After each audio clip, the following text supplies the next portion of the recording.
The stories that intrigue us most from our past are often the bloodiest and most horrific. Names like Vlad the Impaler, Richard III and Attila the Hun have an almost mythical status. And we remain fascinated by the dark deeds of Roman emperors and rampaging Vikings.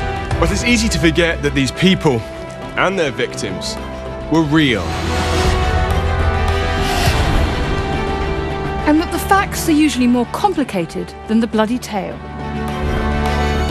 I'm Joe Crowley, journalist and investigator. And I'm Dr. Susanna Lipscomb, historian and author. Together, we're going to discover the secret stories behind history's most infamous characters and events. Looking again at history's crime scenes. So this is it, this is case closed. Hunting down evidence. Wow, so look at these. These are the proof. And coming to some very surprising conclusions. Think you know history's bloodiest tales? Time to think again. In this episode, we investigate 3 of history's most notorious monsters. Roman Emperor Caligula, the legendary mad, bad dictator. He loved to see people in serious pain. He loved to see people dying. Joan of Arc's right-hand man, Gilles de Rais. Soldier, nobleman, and psychopathic serial killer. This is a truly evil man. And Countess Elizabeth Bathory, said to be history's most prolific female murderer. You can see where the label Bloody Countess came from. It's pretty gruesome.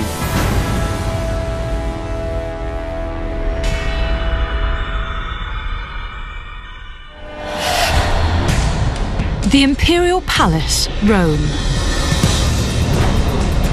Emperor Caligula is enjoying watching his guard whip a young nobleman to death.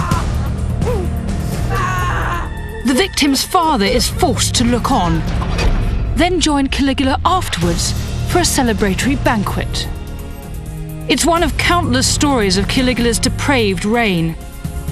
He forces high-ranking men and women to have sex with him, dissolves priceless pearls in vinegar, then drinks them, and threatens to make his horse Rome's top politician. But was Caligula really the insane tyrant of legend?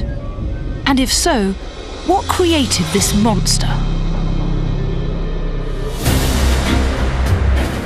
The Roman Empire, 31 AD, still expanding. The emperor is Tiberius, Caligula's great uncle. He rules not from Rome, but from a small island 270 kilometers south.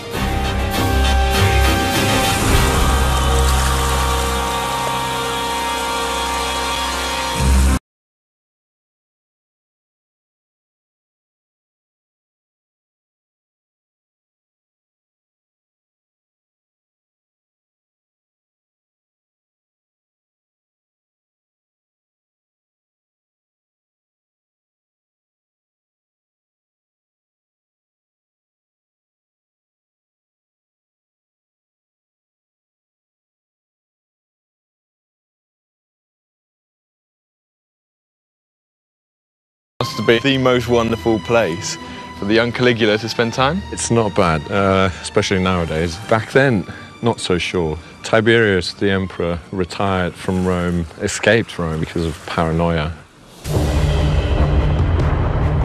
Fearful Tiberius had previously wiped out many of his potential rivals, including Caligula's own father and brothers. Now his attention turned to Caligula himself. To call Caligula to the island basically puts him in the environment of the emperor, so he can control him, kill him if he has to. It must take its toll on the nerves of the young Caligula. If you say the wrong thing, if you do the wrong thing, the cliffs are high here on Capri, and down you go.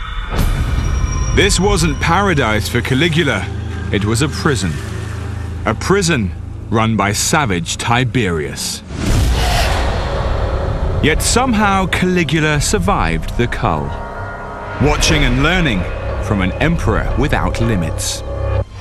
things go wild, really, really wild. Tiberius supposedly likes to have young boys and girls running around the woods like nymphs and have them copulate left, right and centre, so when he goes for a walk, he can just enjoy the spectacle. You can see Caligula picking up on those tricks of the trade.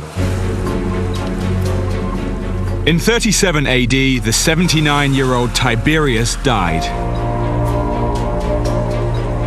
With no surviving son, his great-nephew Caligula was proclaimed emperor. He would journey to Rome to become the most powerful man on earth after 6 years learning from a depraved monster. Add in a dose of paranoia and the experience of having your family picked off one by one, and it's not hard to imagine that by the time Caligula left this place to become emperor, he was rather unhinged.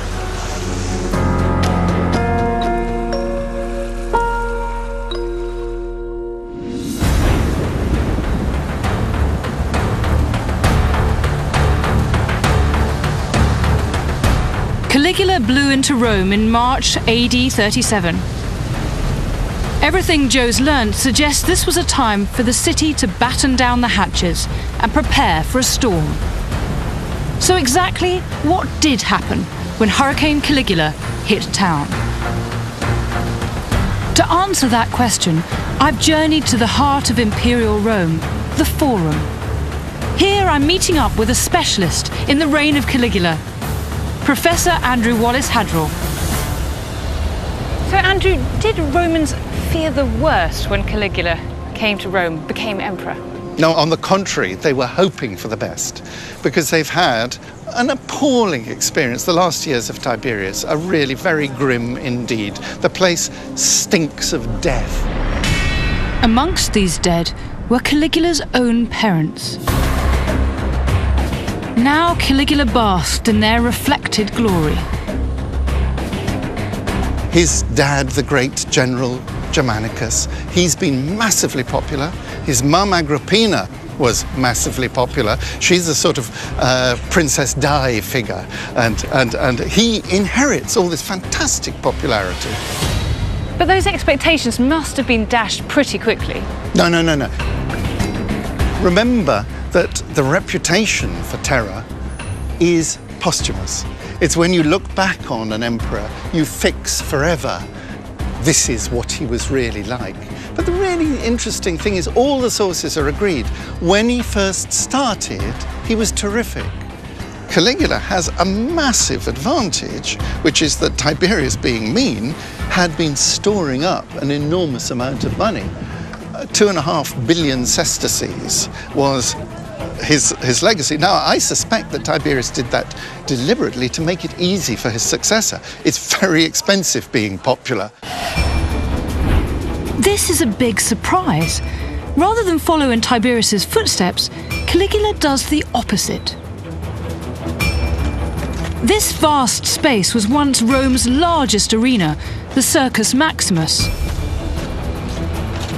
Tiberius had banned games here, but within weeks of Caligula's arrival, 150,000 people were once again packing in to watch chariot races and gladiators hunting lions.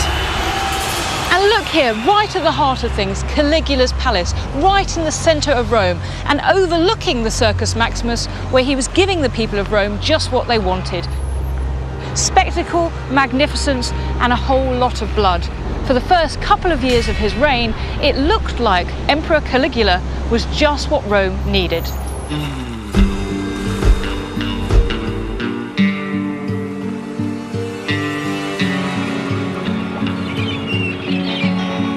So Caligula's upbringing seems to instill in him all the experience and qualities needed to be a tyrant in the making, and yet when power finds him, it doesn't really work out that way. So why does he have such an infamous reputation? To find out, I've come to the spot where the new Emperor Caligula holidayed. And waiting for me here is Professor Peter Wiseman. Peter, how are you? Great, very well, thanks. Good to see you. Terrific. Now tell me. Peter is an expert on the ancient historians, who suggested that Caligula began well. When he first comes to Rome, he's kind of feeling his way, and he's He's taking advice, but after a while, Caligula being Caligula, nobody was going to tell him what to do. There's no switch. It's actually, the longer he goes on, the more we see the real Caligula coming out. I think that's exactly it. The real Caligula is always there. According to Peter, this real Caligula was a cruel tyrant who also loved to show off. 2 years into his reign, the public saw just how much. Because he is Caesar, he is a god on earth, he can do what no one else can do. And what no one else can do is build a Roman road across the sea. He simply commandeered every merchant ship he could find, and he anchored them all across it. And then he put a paved road across the whole sequence. Incredible detail to really make it like a genuine road. The sources suggest Caligula rode a chariot up and down his 5-kilometre-long floating road, dressed as a god. Then threw a party in the centre. But the entertainment was sadistic. He thought it would be fun, wouldn't it, if we chucked a few people overboard. People were struggling to get back onto the bridge, and Caligula ordered his soldiers to fend them off with boat hooks so that they drowned. After 2 years as emperor, all restraint was cast aside. From this point on, ancient writers tell countless stories of brutal depravity. He loved to see people in serious pain. He loved to see people dying. This is the monster forged on Capri. But why did Caligula take his decadence to such extremes? Just 2 years after Caligula had been rapturously welcomed into Rome, terror was now the order of the day. But as Joe has found out, this was terror mixed with flair. Caligula's outrageous behaviour and unbelievable stunts just underline how much power he had as head of the Roman Empire. Yet his reign lasted for less than 4 years. So what on earth brought down this all-powerful emperor?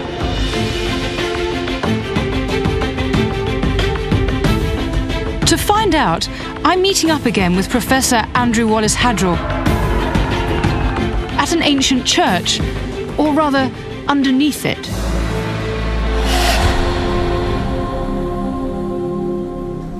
Hidden down here are a series of brilliantly preserved Roman rooms.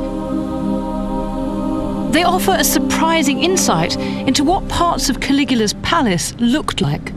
Well, the sources describe his palace as a rabbit warren, and down here you get that feeling.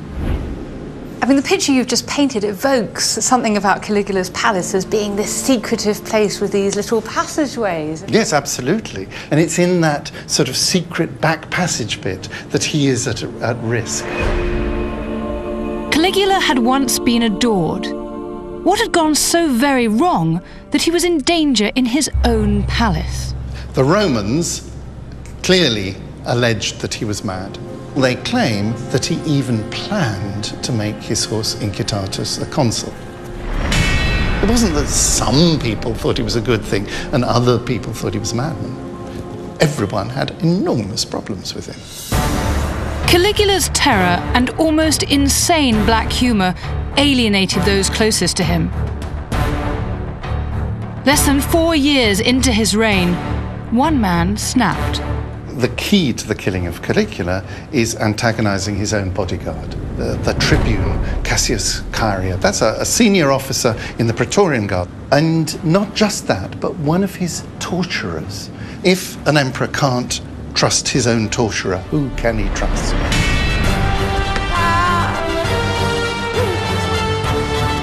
In January AD 41, put upon torturer Cassius Chaerea was presented with the opportunity to kill, as Caligula made his way home from a nearby theatre. By chance, Caligula, in the many routes he could have taken, took a particular route that took him down a dark passage. Cassius Chaerea finds himself in a position where he's right behind Caligula and he wallops him in the neck.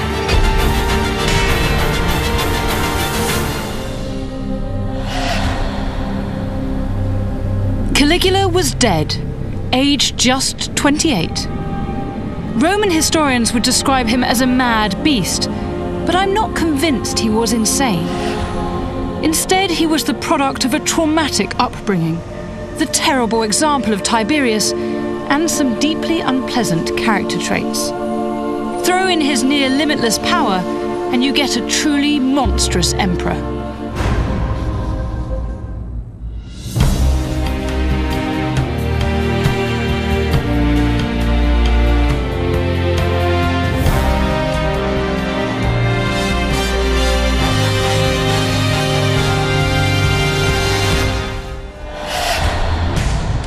Tiffauges Castle, Western France.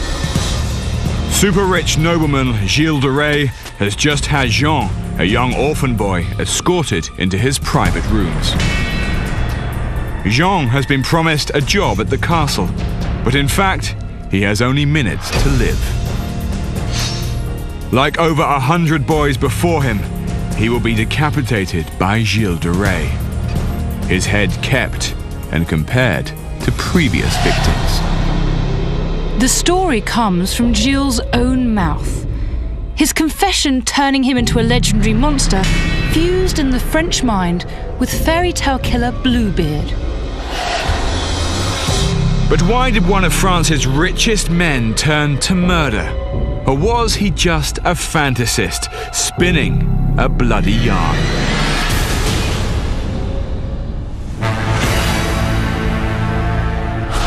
Gilles de Rais was born in 1404 at Champtocé Castle, Western France.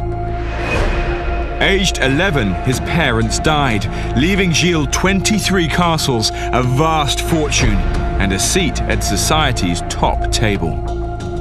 Aged 36, he was hanged for mass murder.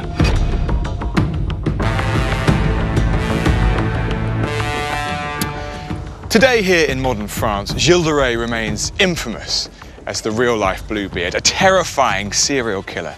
But I want to look back to the 15th century to find out more about the man himself, but also to discover if he really was as bad as legend suggests. This is Reims Cathedral. For centuries, the place where French kings were crowned. At the coronation of 1429, Gilles himself was here and given the honor of bringing the holy oil. But why? I've sought the help of Professor Isabelle Houlon-Donat to find out how this sacred task went to the most unholy of men. This honor is an honor that was given to him because he was Marshal of France. And what has he done? Why was he made Marshal of France? He was a very good soldier and a very good leader for the soldier. So he has this prestigious title, he is admired, but there's no whispers or rumors at this point that he would turn out to be a serial killer or indeed a psychopath? Now, at the moment, he wasn't at all. Although Gilles de Rais wasn't yet a serial killer, he had seen horrific bloodshed.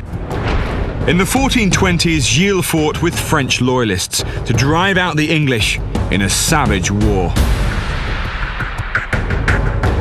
In the land, in the country, in the realm, they did a lot of things. Burning villages, taking food, women. So what Gilles de Rais saw, and probably did too, it's quite normal.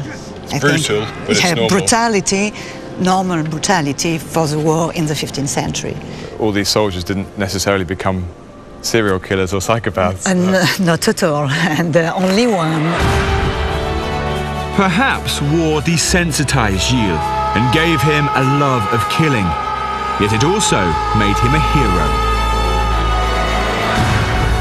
Another war hero was also given a starring role at the coronation, Joan of Arc. Today she's a French icon and a saint, whilst we remember Gilles as a sinner without equal. The picture we have here of Gilles de Rais in 1429 is of a young man. He's very wealthy, well-connected, he has this honor bestowed upon him, and he's very, very powerful. And with all that in place, it makes you wonder, What could possibly go wrong?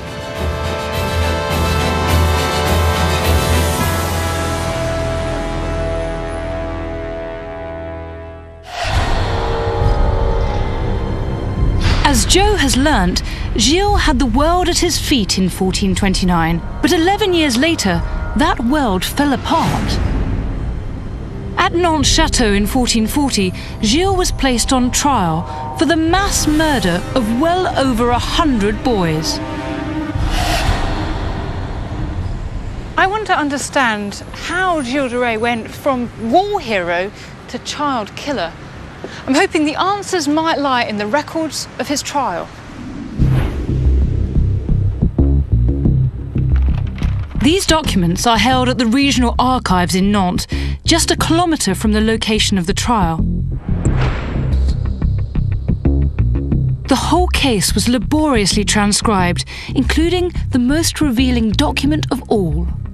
So this is Gilles de Rais' confession from his trial in his own words. So let's see what he has to say for himself. Here it says he was asked about the first time that he killed and where he'd done so. And it says that he responds that in the first place it was at Champtocé Castle in the year when his grandfather died. So that's 1432. Aged 28, Gilles had largely retired from war. Now he was doing his killing at home. And it says at which place he killed children and had them killed in large numbers. The perennial question in cases like these is why? It's a question they also asked in the 15th century. Oh my goodness. And he says that in him it was laziness and the frequent consumption of mulled wine, more than anything else, kept him in a state of excitement that led to the perpetuation of so many sins. He's blaming mulled wine, that Christmas drink. So I guess he's saying that he was drunk a lot, and what he did was out of drunkenness.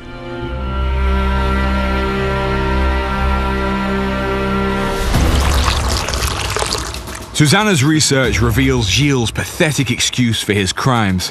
But now I want to delve deeper into this monster's mind. I've come to another of Gilles' many castles to meet Professor Mate Kazuku. Mate, bonjour, ça va? Bonjour, bonjour. His groundbreaking biography of Gilles de Rais used modern psychology to try and explain his behaviour.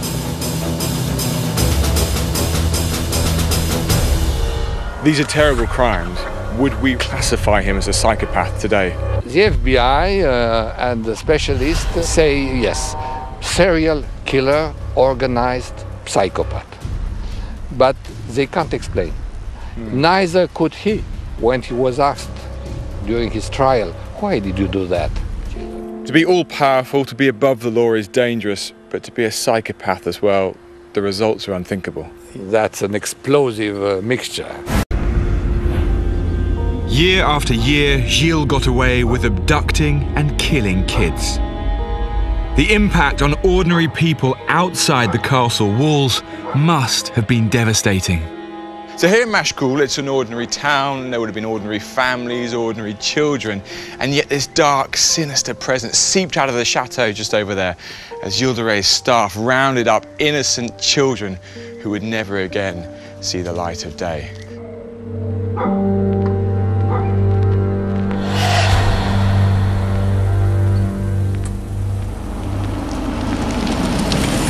So I know from my visit to the archives that Gilles de Rais started committing these crimes back in 1432, but was arrested in 1440.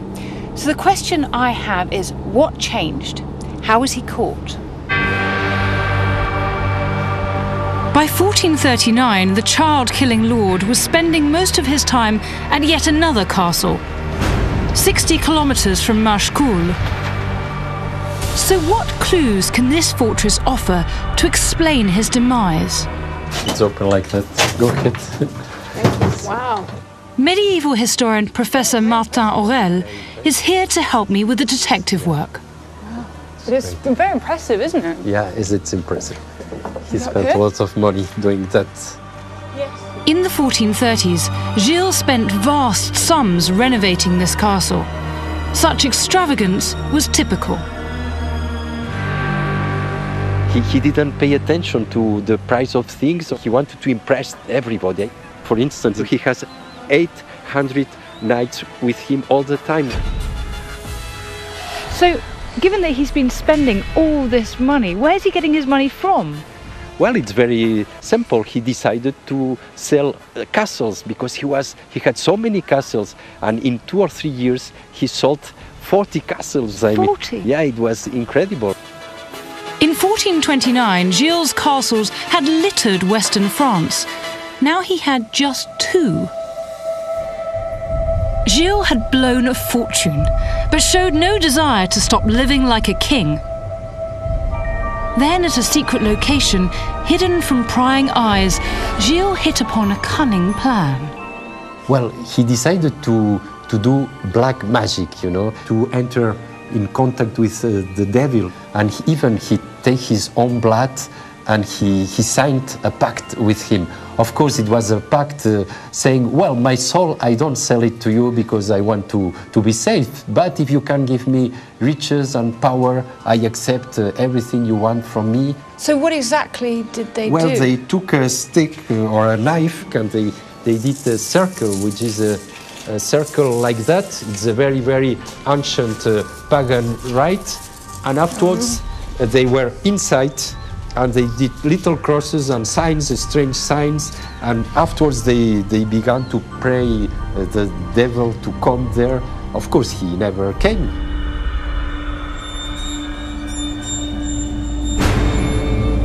Gilles de Rais still wanted his old castles back. Desperate, he kidnapped the brother of one new castle owner. Unfortunately, that brother was also a priest, and Gilles kidnapped him during Mass. Mass stopped, which was sacrilege. I mean, was very, very bad thing. You are excommunicated. That's why he was at the end captured and carried to Nantes, and everything was came over. Gilles could kill kids at will, but it was only when he offended the church that he was investigated and his hideous crimes uncovered. The most powerful man in Western France, the Duke of Brittany, had Gilles brought to his castle in Nantes. Here, in the autumn of 1440, Gilles was placed on trial. At first, he wouldn't acknowledge the authority of his judges. He called them crooks and lecturers. So they threw him out of the church. They excommunicated him, putting him in peril of his mortal soul. So then he confessed everything. Isn't it ironic that a man who had brutally abused children found himself coming to the point of confession when faced with the prospect of eternal damnation in hell? That confession means that today we know the full horror and insanity of Gilles de Rais. It also led to his death sentence, to be carried out on the 26th of October, 1440. At 9 o'clock in the morning, Gilles was taken from the chateau to a meadow just beyond the castle walls. There he was hanged above a pyre. But before his body could be consumed by the flames, 4 gentlewomen rescued his corpse and took it to a nearby church to bury him. It was a fitting burial for a nobleman, but not one that befitted his status as one of the worst serial killers in French history. No one knows for sure what creates a man like Gilles, but there are plenty of possibilities. The brutalizing effects of war, his love and hatred of children, and the unchecked power of rich lords in medieval France may all have contributed. But whatever the cause, Gilles de Rais clearly deserves his monstrous reputation.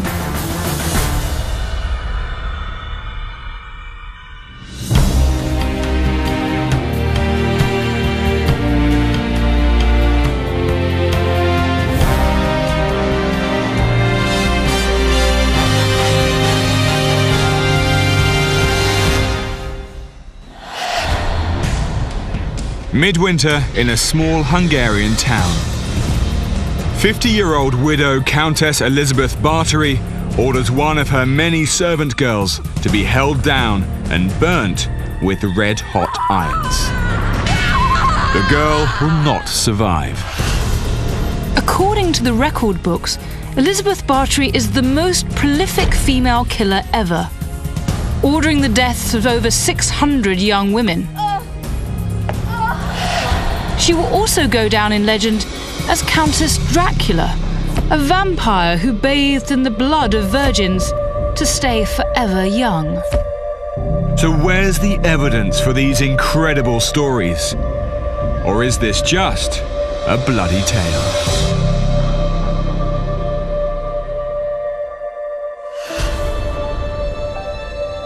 Hungary in 1610 was a kingdom divided. The south occupied by the Turks, the north run by rich nobles. Here the poor lived as serfs, near slaves to their masters.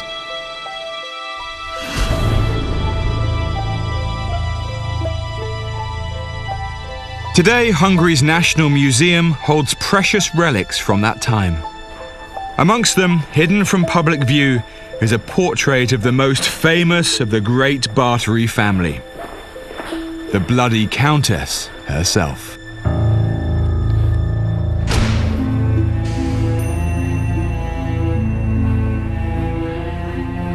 Now this is the storage room for paintings. There's centuries of oil and canvas here, and right at the back is the portrait of Elizabeth Bathory. The first impression when I look at this is a classic aristocratic portrait. Her face doesn't seem troubled at all. She seems quite demure. She seems even quite pure. There's no sign of the brutal torturer, the bloody killer. So you'd really have to use a lot of imagination to suddenly put her in this torture scenario. In fact, the notion that this countess was a real-life vampire sounds more like Hammer horror than Hungarian history. Time to investigate.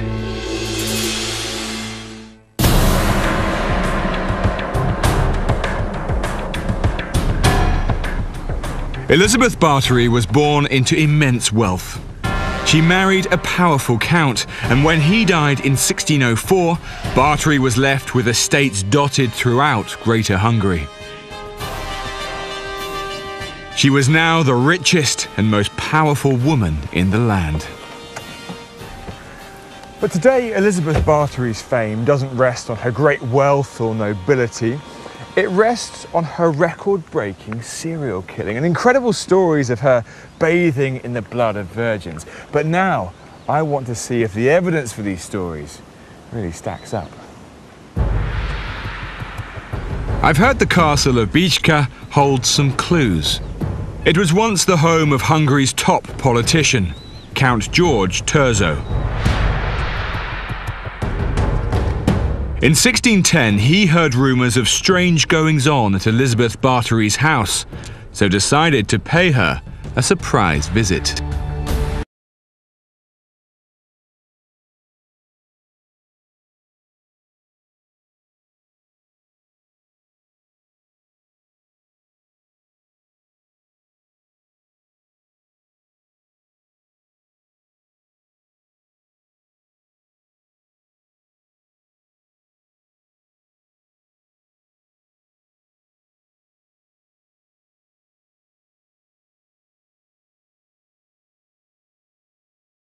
And another one who was imprisoned, who that damned woman was keeping for torture. So this is incredible. This is something he has seen. He has written it firsthand. And this is the original document right here. Okay, we don't quite get bathing in the blood of virgins here, but this is very, very strong.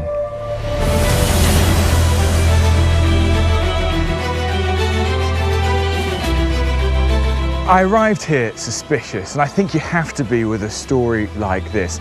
The Bloody Countess myth could easily have been created later on, but what I've seen suggests the opposite. Compelling contemporary evidence that cites torture and killing. Clearly, there's a very strong case for Elizabeth Bathory to answer.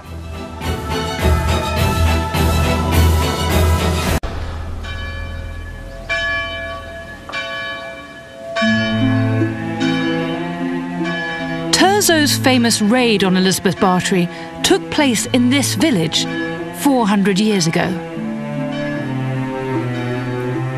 Today, most of Bathory's alleged House of Horrors has disappeared. But historian Dr. Graham Murdoch took me down to what remains, the cellar. Here at the crime scene, Bathory's servants were interrogated, and they told some incredible tales about their mistress. She's accused of ordering that some servants were left out in the snow, were covered with cold water and left to freeze. There's a range of other things involving fire, involving hot metals that are pressed against young girls' flesh.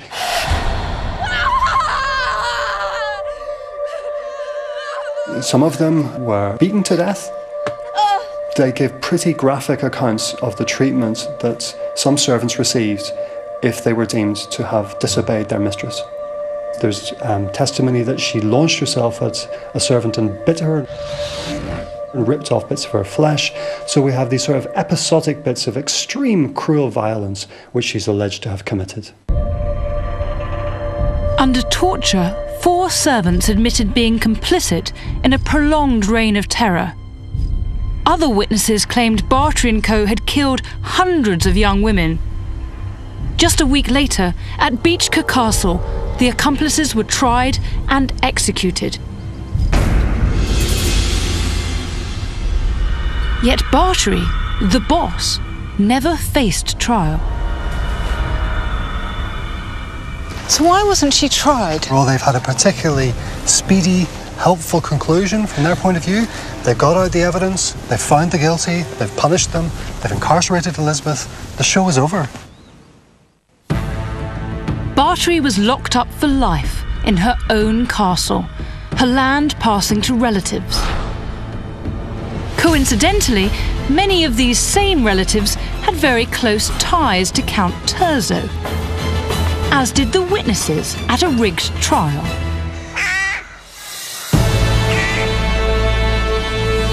We know that all those people had something to gain from getting rid of Elizabeth Bathory. That must make us suspicious about their motives and about the veracity of the stories which emerged from the trial. So should we distrust the witnesses' claims that Bathory slaughtered hundreds? If we look at the evidence of those who were convicted, they come up with the numbers 30 to 50, so that must be the outside estimate. Graham thinks the record books have it wrong, and so have writers who claim Bathory was a real-life vampire. And the notion that Elizabeth bathed in blood in some effort to preserve her own beauty or in an attempt to stop the aging process, this has absolutely no foundation in contemporary evidence, but makes for a very good story. The fact that the evidence against Bathory was obtained under torture and that she herself wasn't tried means that there are these huge gaps in our knowledge. And where the gaps exist, myths have grown up to fill them. Yet I wonder if we should go even further in our myth-busting. How much of the evidence against the bloody Countess can we really trust?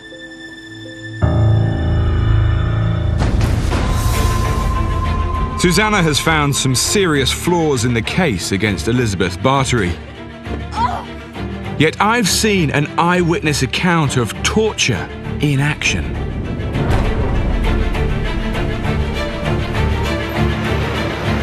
To make sense of the conflicting evidence, I'm heading to the Hungarian National Archives. Here, historian Dr. Gabor Várkonyi has trawled hundreds of testimonies from the Bathory case. Gabor, how are you doing? I'm Joe. Hi, Joe. It's led him to a startling conclusion. Well, I think she was innocent because the historical person of Elizabeth Bathory, according to mine and some colleague of mine opinions, wasn't this evil figure.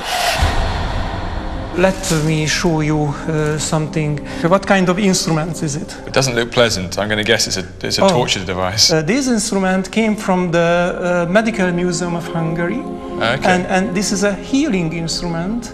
This instrument is exactly used to burn the wounds, stop the bleeding. Gabor believes much of the torture mentioned by witnesses was healing. She wasn't killing these servants, but trying to save them. And what about Count Turzo? Because when he arrives at Báthory's home, he finds one girl dead and another dying. I mean, surely that's pretty damning evidence. We don't know the cause. Why was that girl dying? Because of illness? But nobody asked her what happened with her. There was no testimony of this person, and it's very, very strange things in this case that the star witness is missing. Instead, the evidence came from two key sources: Báthory's accomplices and independent witness testimonies. So here are the famous testimonies. Gabor discovered the most damning testimony came from 7 of Báthory's oldest servants. He thinks the bloody countess rumors started with them. I think if someone tried to create a conspiracy around Elizabeth Báthory, probably these 7 people tried something. Once the gossip was out, everyone wanted to believe it. Turzo could now remove a powerful local rival, whilst Báthory's relatives could seize her old land. But this still leaves the question of the accomplices and their confessions. The confessions of them were taken by torturing. They were pulled and spinned and burned, and in a very, very strong pain, just confessed what the investigators wanted to hear. You don't think because of the torture, you just don't think it can be reliable? Yes, I think so. But do you really think she was completely innocent? Do you not think there was some torture, some killing, some brutality? Maybe not 650, but do you really believe it? I believe in it. According to Gabor and others, this was a monumental stitch-up. Illness, early deaths, and cruel beatings, all common amongst servants, were used to paint a picture of a monster. And Báthory was never given a chance to defend herself. Clearly these were brutal times. However, if Gabor is right, and this whole story, this incredible case of Elizabeth Báthory, is one bloody tale that's been misleading and fooling historians for centuries.